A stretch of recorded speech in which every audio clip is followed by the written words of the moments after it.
Okay guys, today's 32nd Thursday is brought to you by Rev Robotics. We're going to explore some resources on Rev Robotics.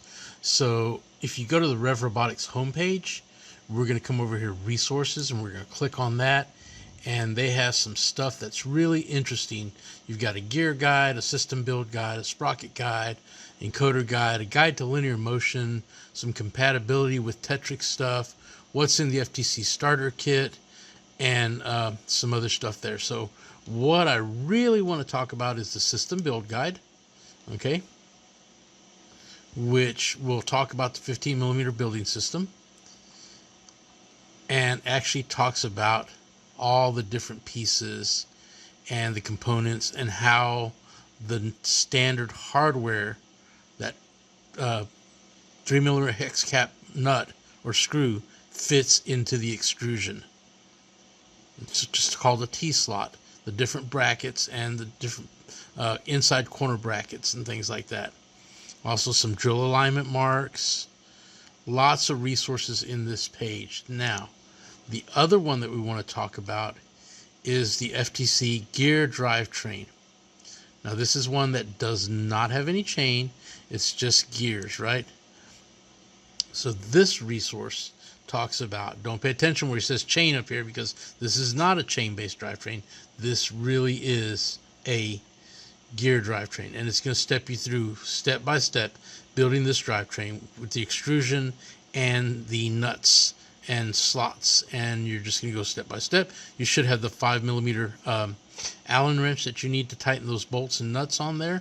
And when it talks about preloading the nuts and bolts on there, you can, if you zoom in, you can see that.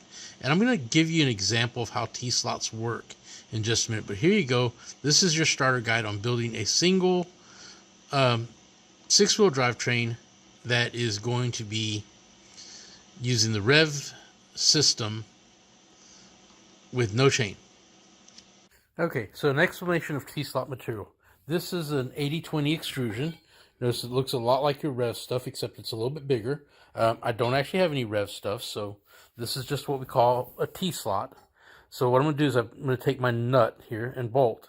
And this is the equivalent of your bolts that come with the Rev kit. And I'm going to slide it into that extrusion there. And so if I had a part on here, like if I decided to put this on there, I'm sorry these are so much bigger than the Rev stuff, but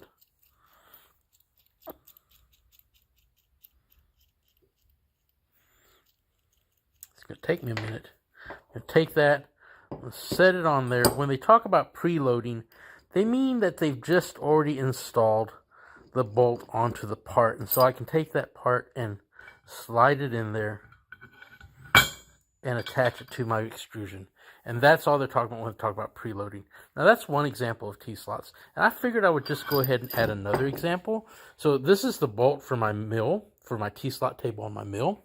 And so I'm going to come over here, and we're going to act like this is a really big robot, and we're going to slide this bolt straight through there. Notice how the bolt fits in the groove, right? And so the bottom is locked in place in the slot, and that's what the Rev Extrusion does. It locks the bolt into place so when you can turn the nut on top. So you're putting the head of the bolt through the slot, like so, and then you're going to add the nut on top, just like that. And then of course you would use your socket cap screw to tighten it up. Now you don't want to put the screw into the extrusion, because if you use too long a screw, you're going to tighten it and you're going to bend your extrusion. So remember, head of the bolt goes in, nut goes on top. That's the T-slot lesson for today.